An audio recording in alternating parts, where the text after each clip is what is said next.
हमारे 4 आदमी मारे, श्री राम जाटव ने 8 मारे, उन्होंने हमारे 8 आदमी मारे, श्री राम जाटव ने 16 आदमी मारे। जब तक हम लोग बराबर का बदला नहीं लेंगे, वो हमारा 2 मारे हम 4 नहीं मारेंगे, तब तक हमें न्याय नहीं मिलेगा। संविधान मानने वाले संविधान के खिलाफ जाएंगे? संविधान मानने वाले क्या, हम ऐसे करवाए अपने संविधान की? संविधान हम ही माने? हम तो कह रहे संविधान मान रहे, तभी तो हम लोग चुप हैं, तभी तो ये देश सुरक्षित है। जिस दिन हम संविधान मानना बंद कर देंगे, सालों के घरों में घुस जाएंगे, इनकी कोठियों में घुस जाएंगे, घरों में घुस जाएंगे, इनकी बहन बेटियों को उठा लाएंगे।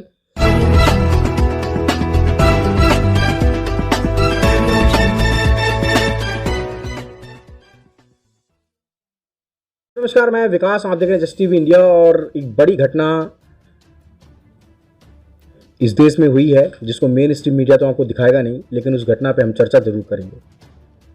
अच्छी पर्सनैलिटी और मूछें रखना लोगों को इतना बुरा भाएगा कि उस व्यक्ति की चाकुओं से गोद कर हत्या कर दी जाएगी। जी हाँ, ये मामला पाली का है, बाली का, और जहाँ पर जितेंद्र मेघवाल नाम के एक व्यक्ति थे और कोविड हेल्थ वर्कर थे। वो अस्पताल में जॉब करते थे और अच्छी कदकाठी थी और मूछें रखने का शौक़ था उनको, लेकिन उनकी गलती सिर्फ ये थी कि वो दलित फैमिली में पैदा हो गए और जिसका हर्जाना उन्हें अपनी मौत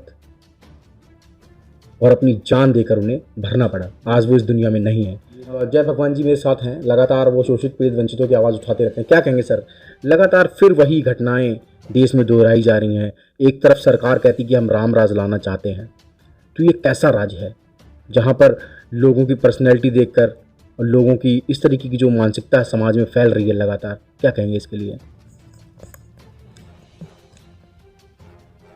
देखिए, मैं आपके जस्टिस चैनल का शुक्रगुजार हूँ।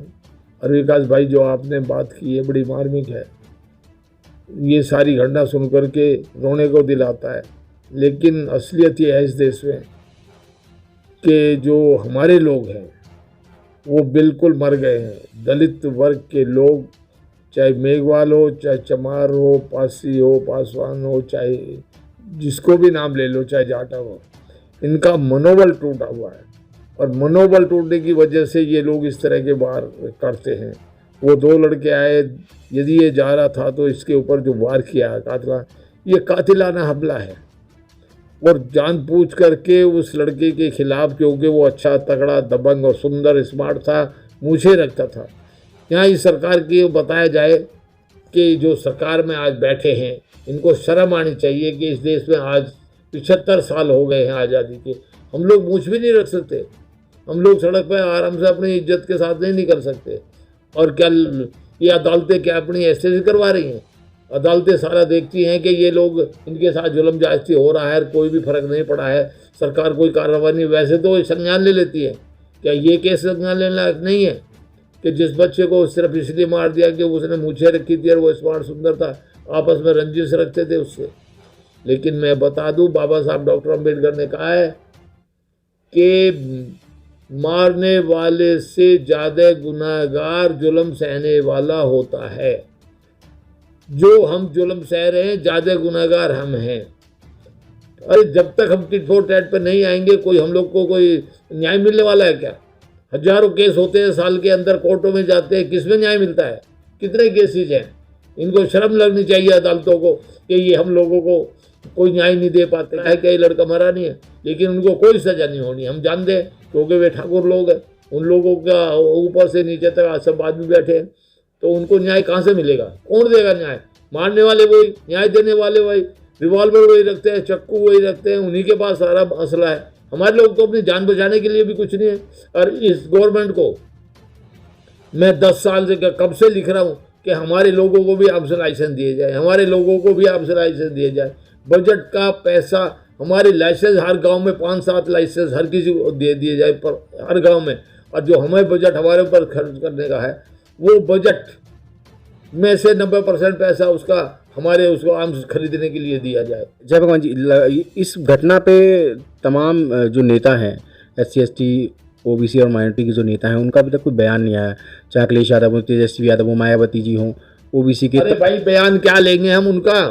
वो तो बड़े आदमी हैं, वो बयान देने का उन्हें तो वोट चाहिए। चाहे वो कांग्रेस का हो, चाहे बीजेपी का हो, चाहे वो किसी भी दल का हो, चाहे समाजवादी का, चाहे मायावती क्यों ना, कोई भी बयान क्यों देगा, उनके क्या वो लग रहा है, वो तो जब चुनाव आएंगे तब देंगे बयान हमारे साथ जुल्म हो रहा, हमारे साथ जुल्म। आज थोड़ा ही वो कोई आदमी कहेगा कि हमारे साथ जुल्म हो रहा। इसलिए हम लोग जुल्म हो इससे पहले ही उसकी नीयत को भाप करके ही उसको जवाब दे देना चाहिए। जो लोग ये मार के गए हैं, इनके मन में काफ़ी देर से चल रहा था, ये पता था कि वो मुझे मारने के लिए घूम रहे हैं। इसको अपनी आत्मरक्षा के लिए इस लोग को, सूरज को पहले ही मार देना चाहिए था, तभी ये रुक सकते हैं। अत्याचार ऐसे थोड़े रुकेंगे जब तक हम टिट फॉर टैट नहीं करेंगे। हमने एक मारे, हम दो नहीं मारेंगे तब तक ये अत्याचार नहीं रुकेंगे। संविधान मानने वाले संविधान के खिलाफ जाएंगे। संविधान मानने वाले क्या, हम ऐसे करवाए अपने संविधान की? संविधान हम ही माने? हम तो कह रहे संविधान मान ले, तभी तो हम लोग चुप हैं, तभी तो ये देश सुरक्षित है। जिस दिन हम संविधान मानना बंद कर देंगे, सालों के घरों में घुस जाएंगे, इनके कोठियों में घुस जाएंगे, घरों में घुस जाएंगे, इनकी बहन बेटियों को उठा लाएंगे। ये कितने आदमी हैं? ये तो प्लानिंग करके ही तो करते हैं। हमारी आबादी या किसी तरह से हम कम है क्या? ये संविधान है जो इन लोगों को बचा रहा है। मेरा ये कहना है कि यदि संविधान जिस दिन हट जाएगा, उस दिन कानून नाम की कोई चीज़ नहीं होगी। हम इनके घरों में घुसेंगे और हम इनकी बहन बेटियों को भी उठाएंगे, हम सारे काम जुल्म करेंगे। ये तो संविधान है और हम संविधान मान रहे हैं, ये संविधान मानते नहीं है। तो इसलिए मेरा आग्रह है, यहाँ की चाहे सरकार हो चाहे जो हो, इनको सबको कानून का पालन करना चाहिए। चाहे वो हमारे दलित समाज के भाई हों, उनको भी कानून में रह करके अपनी सुरक्षा करनी चाहिए, और चाहे वो दूसरे समाज के लोग हैं, उन्हें भी ये देखना चाहिए हमारे साल हजारों साल से जुल्म जायज़ी हुई है, अब तुम्हें ठीक हो जाना चाहिए। लेकिन यदि आप ठीक नहीं हो तो हमें भी तुम्हें जुल्म जायज़ी करने के लिए उकसा रहे हो, और यदि आप हमें उकसाओगे तो देश के लिए मुसीबतें पैदा होंगी। ये देश हमारा है, हम नहीं चाहते इसमें किसी तरह का कोई किसी को नुकसान हो। ये देश को देश बना रहने दो। बड़ी मुश्किल से आज़ाद हुआ है, अभी भी 70 साल हुए हैं। इस देश को 100 साल तो चला लो, कम से कम 25 साल वो चला लो, पर मुझे नहीं लगता कब इस देश में क्या हो जाए। जो हालात बन रहे हैं आज के, कभी ये मुसलमानों के साथ करते हैं, कभी ये पिछड़ों के साथ करते हैं। वो काम करो जो देश हित में हो, समाज हित में हो, सभी के हित में हो। कोई भी ऐसा काम नहीं होना चाहिए कि दूसरा कोई आदमी उकसावे में कोई यहाँ गलत काम शुरू हो। नहीं तो कभी भी यहाँ क्रांति शुरू होने वाली है, कभी भी हो सकती है। मारा कौन जाएगा? हम तो मारे जाएंगे ही जाएंगे, इसमें तो कोई दो है। लेकिन मारने का दर्द उनको जिनको होगा, जिनके पास कुछ है। हम लोग तो आज भी पशु जानवर की तरह से मारे जाते हैं, कुत्ते की मौत मारे जाते हैं। लेकिन अब हम कुत्ते की मौत नहीं मरेंगे, अब हम शेर की तरह से जिंदा रहेंगे। मार करके मरेंगे, इससे पहले नहीं मरेंगे।